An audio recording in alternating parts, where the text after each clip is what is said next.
Hey Kelly, Steve Goff from the Washington Post. Thanks for your time. It's been a while since this team's been together for a match. Uh, what is the importance of this game given all the circumstances and the fact you're on the road against a team that also went to the World Cup final 2 years ago, last year? I think that there's a lot of importance with this game. One, with all the extenuating circumstances that is COVID and trying to get a match done in a COVID world. Knock on wood, we've been good so far. Things are looking good for Friday, and to be able to actually, for one, U.S. Soccer to have developed a plan, put it in place, and implemented it in a way that's kept us all safe and hopefully will get us to that game to be able to play, I think is huge, and I think it's going to be important moving forward because who knows how long we'll have to be implementing these types of policies and procedures.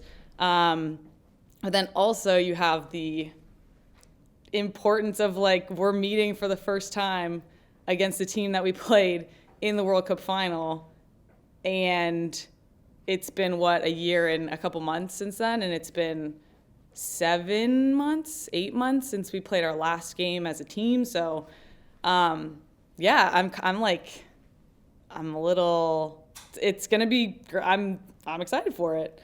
So we'll see how it goes. Great, thanks, Kelly. Yeah. Thanks, Steve. Moving on, Meg Linehan, go ahead and unmute yourself. Hi Kelly, Meg Linehan from The Athletic. Obviously, I know Erin already mentioned this, and I might be stealing Bowdy's question if she raises her hand, but what is it like to have such a heavy Stanford presence at this camp, especially, you got Sophia Smith running around NWSL now, but also Katerina Macario, who I think has already earned quite a number of headlines on her own. I love it.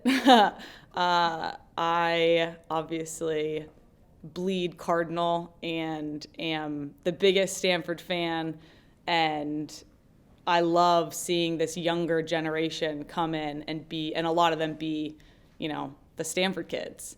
I think it's a testament to what Paul Ratcliffe has built there, and also just that program and what they have become, what the Stanford program has become. And it not only produces really great teams, it produces really great individual players.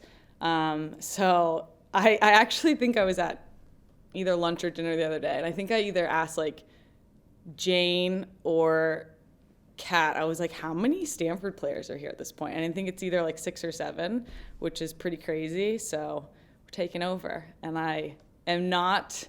I don't mind being proud of that. Is there something in particular that you think Stanford has as a program that lends itself so well to being kind of a funnel for talent for the national team?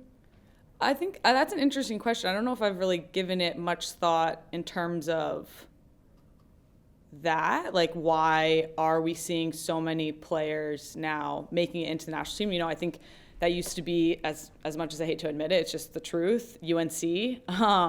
And now it's kind of Stanford's kind of taking on that role in having a lot of players, young players, coming either during college or right out of college, right into this program, and getting their footing pretty quickly and making an impact.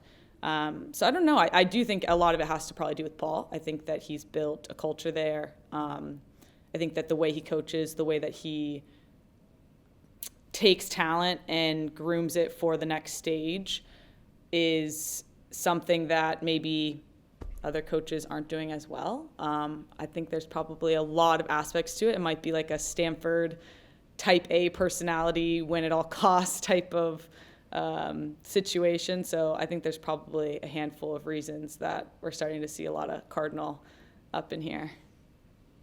All right, thanks, Kelly. Yeah. Thanks, Kel. Moving on to Jonathan Tannenwald.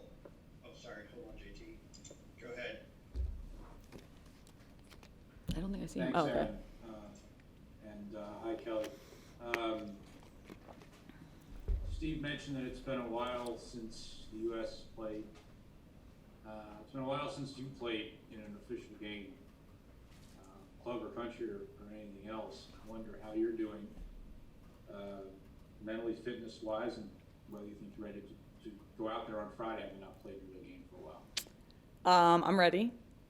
It has been a bit, but I feel really good. I actually feel like I made the most of my situation this fall and kind of throughout COVID and quarantine and all that stuff. So as much as I think people have been in individual situations of how they've prepared for this match, I personally feel very good. I feel ready. I'm excited. I'm kind of chomping at the bit to get out there. It might feel a little weird at first just because it's been so long. But I think that me personally, I feel great. I think that everyone else has, again, controlled what they can control.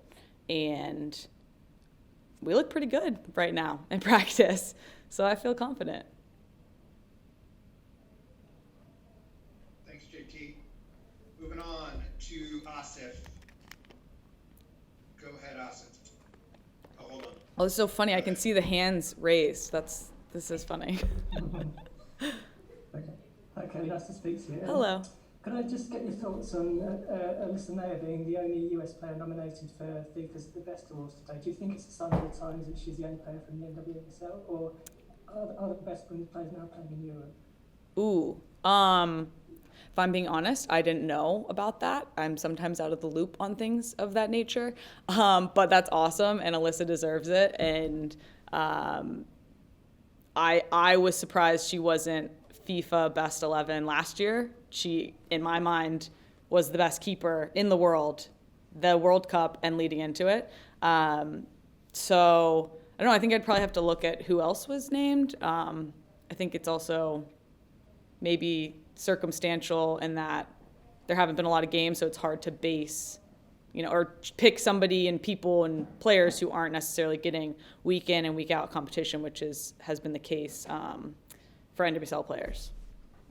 But hell yeah for Alyssa. Could I also just ask, it's probably the first time in your international career that you've been away with the national team during Thanksgiving. So how difficult will it be being away from your loved ones, and what have the team got planned for tomorrow? I do think this is the first time with the full team I've been away from the U.S. and friends and family. But I definitely, in my youth career, was gone a lot. I don't think I was ever really home for Thanksgiving. So it's a little weird. I actually kind of forgot that tomorrow was Thanksgiving, which is kind of sad, but that's okay. It's, it's about, we'll make the best of it. We're at a really amazing place right now, and there's space to walk around, and it's woodsy and stuff, and there's some trails, and there's I don't know if I should say this, I've cut me off, but there's like a pen that has turkeys in it, and we feel like they might be dinner tomorrow night, and I'm concerned about like walking by them the pen Friday morning and being like, all the turkeys are gone. But so that might be how we're celebrating. We haven't heard anything on the plans. Okay, thank you. Yeah. Welcome, Friday. Have you guys seen the turkey? Kelley being pro-turkey is not something we'd ever cut her off. All right. Speaking of Stanford, let's go to Julie Foudy now. Julie. Jules, you're not gonna get on camera? Oh, there she is. You did it. Okay, sorry about that. It takes a while to unmute. Hi, Kel. Hi, Go Jules. Card. Go Card. Thank you, Meg, for asking that question. With all the different training environments that the team is in, and with the continued challenges of COVID, and especially in our country, where would you assess, and I know you haven't had much time with the team, but where would you assess where the team is now versus where they need to be for the Olympics? And just talk about those challenges going forward with, obviously, our country escalating rather than de-escalating in numbers. Yeah, interesting question. I think it's something that we probably are all thinking about right now. It's on our mind because as it stands, Olympics are happening in 9 months, 10 months, 8 months. So that's a short amount of time to get ready. And like I said, I feel like we do look pretty good at practice. I've been pleased with where we're at, like looking as a team. But to get from here to Olympic ready, there's just so much more we have to do. And it comes down to like almost not even thinking, being able to do things, just muscle memory, that sort of stuff. So I think it's just going to be, and hopefully we get this even with how the world is looking, the US is looking, time together, time to gel, and just to continue to build on where we're at right now. Because regardless of where we're at right now, we always want to be going up. And I know we will have to go up. And I think my biggest concern will be everyone getting enough experience, exposure, repetition leading into the Olympics with however things are structured in the US next year with NWSL, and that, players hopefully who are playing in Europe or wherever they're playing, they're getting enough. We're getting enough repetition. We're able to be in team training environments, and we're also able to be together as a US team. So I'm hopeful. I know it's necessary. And, but regardless, as a team, we always just figure it out. So that's what keeps me hopeful. For you personally, having been pretty banged up after that World Cup, and I know the turn has always been so tough for all players, regardless of health, just to go from winning a World Cup to turning it around and playing Olympics the very next summer, which is why no one has been able to go back to back like that. But do you also feel the silver lining is it gave you guys a little bit of time to get healthier and to get your body back? I think that maybe not so much. It's not so much, I really don't think it's like a physical thing that is the deterrent in being able to win a World Cup and then Olympics back to back. I really think it's more a mental and emotional kind of being able to get up again and lock in and be able to do all the things that you need to do to win a major tournament. So I do think this time period, for me personally, and I think maybe hopefully for a lot of people, they've been able to work on things that they need to work on, fix, certain issues physically, but then hopefully mentally and emotionally, we're all at a place that we're like ready to just go sky high again. And hopefully COVID hasn't been too much of a, overload in terms of the mental and emotional things. Cool, thanks, Cal. Thanks, Jules. Only got time for a couple more with Cal. We're gonna go to Daniel from Univision. Go ahead. Daniel? Hi, thank you, Aaron.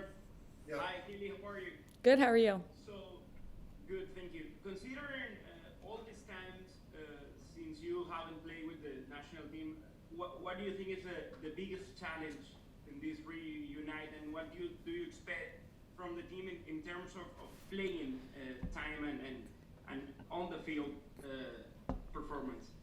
I think the biggest hurdle we will have with this is that a 90-minute international game is like a pretty intense load, and as a lot of people have mentioned, people are in different places, training environments. Some people have played 90-minute game, a week ago. Some people haven't played in a couple months. So I think the biggest thing will just be getting through 90 minutes of an international competition, regardless of if it's a friendly or not. And so really that's it. But I think that we all knew this game was hopefully going to happen and have been preparing accordingly, regardless of the environment that we're coming from.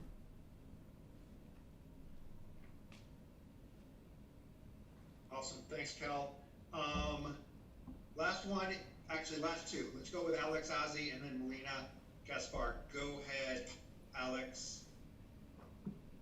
Hey, Kelley. I'm Alex with On Her Turf and NBC Sports. I'm sure I'm not the only one here who has been enjoying listening to your podcast these last couple of months. Thanks. And I'm curious, I think a lot of times, athletes kind of find the other side of the microphone after they've retired. But for you, kind of being in both these roles of current athlete and also interviewer, I'm wondering if you've learned anything about yourself or your own athletic career and talking to other athletes. It is interesting. I think the reason that I wanted to do this was because it is a different perspective and vibe in what the final product is when it is like athlete to athlete, peer to peer. I think I've learned that when I ask questions, I ask like, do you feel this way or do you feel that way? As opposed to just asking the question and letting them finish, which has been funny because I've never really had to interview anybody regularly. So, and then I think the biggest thing is just how relatable athletic experiences are, how people's journeys really do. There is so much that happens, even if I'm a soccer player and, I'm talking to a skier. Like, there's so much that goes into a professional athletic career, and there's so many similarities across sports genres, whatever you want to call it. And it's cool to be able to connect about those things and to talk about those things. Thanks, Cal. Yep. Last one for Kelley goes to Melina. Go ahead, Melina. Hi, Kelley. Hi. Good morning. I'm Melina. I'm with Football Ace. So, speaking about the fact that in this camp you have players coming from 4 different leagues, well, in the past 23 of you play in the NWSL, do you think this is a natural, healthy development for football in the US and feel this is right?